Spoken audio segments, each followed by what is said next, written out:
Padang Mahsyar merupakan tempat dikumpulkannya seluruh manusia pada hari kiamat nanti, untuk mempertanggungjawabkan segala perbuatannya selama hidup di dunia.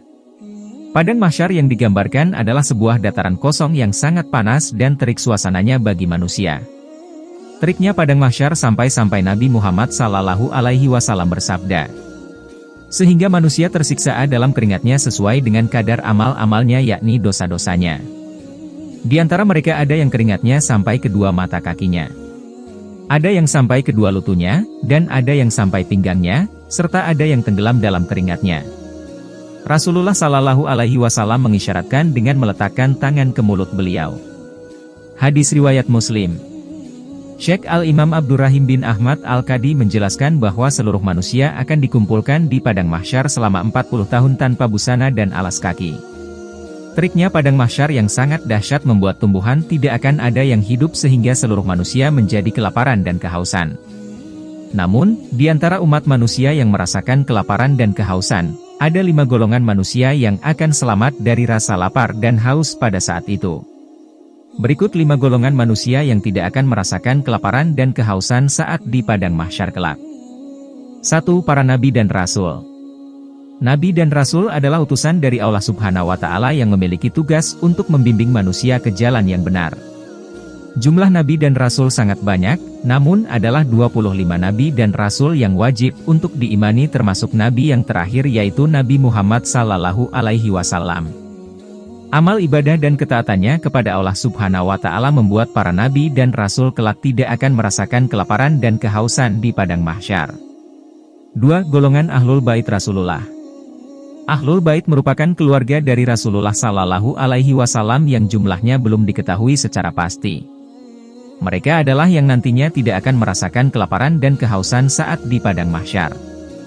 Allah Subhanahu wa Ta'ala menjelaskan dalam Al-Quran, "Hai istri-istri Nabi, kamu tidaklah seperti wanita yang lain, jika kamu bertakwa. Maka janganlah kamu gemulai dalam berbicara sehingga berkeinginanlah orang yang ada penyakit nafsu dalam hatinya. Dan ucapkanlah perkataan yang baik dan hendaklah kamu tetap di rumahmu dan janganlah kamu berhias dan bertingkah laku seperti orang-orang jahiliyah yang dahulu dan dirikanlah sholat, tunaikanlah zakat, dan taatilah Allah dan Rasul-Nya. Sesungguhnya Allah bermaksud hendak menghilangkan dosa dari kamu wahai Ahlul Bait dan membersihkan kamu sebersih-bersihnya." Quran Surah Al-Ahzab ayat 32-33. 3. Orang-orang yang berpuasa di bulan Rajab. Bulan Rajab merupakan salah satu bulan dalam Islam yang diistimewakan oleh Allah Subhanahu wa Ta'ala. Ini disebabkan karena pada bulan inilah, Malaikat Jibril pertama kalinya turun ke bumi untuk menyampaikan risalah kerasulan Nabi Muhammad SAW. Selain itu, pada bulan Rajab Rasulullah SAW diisrakan untuk menerima perintah sholat 5 waktu. Dari itulah maka mulai disunahkan kepada umat Islam untuk berpuasa khususnya pada hari ke-7 dan hari ke-20 di bulan Rajab. Siapa saja umat Islam yang gemar melaksanakan puasa tersebut, maka kelak di Padang Mahsyar tidak akan merasakan kelaparan dan kehausan. 4. Orang-orang yang berpuasa di bulan Syaban.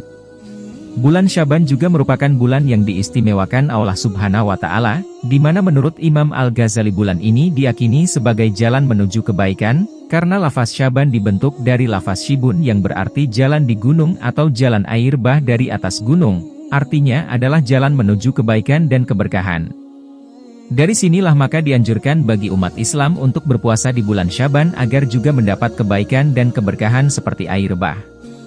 Dan keutamaan yang akan didapat bagi umat Islam yang menjalankan puasa ini adalah dijauhi dari rasa lapar dan haus ketika berada di Padang Mahsyar. 5. Orang-orang yang berpuasa di bulan Ramadan.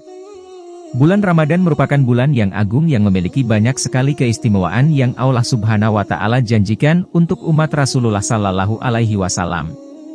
Di bulan ini salah satu hikmah yang terkandung adalah Allah Subhanahu wa Ta'ala membuka pintu surga selebar-lebarnya dan menutup pintu neraka serapat-rapatnya.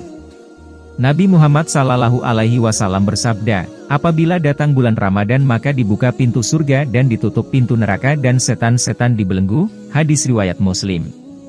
Hikmah lainnya adalah adanya malam Lailatul Qadar. Nabi SAW bersabda, "Carilah Lailatul Qadar di 10 malam terakhir, namun jika ia ditimpa keletihan, maka janganlah ia dikalahkan pada 7 malam yang tersisa." Hadis riwayat Muslim.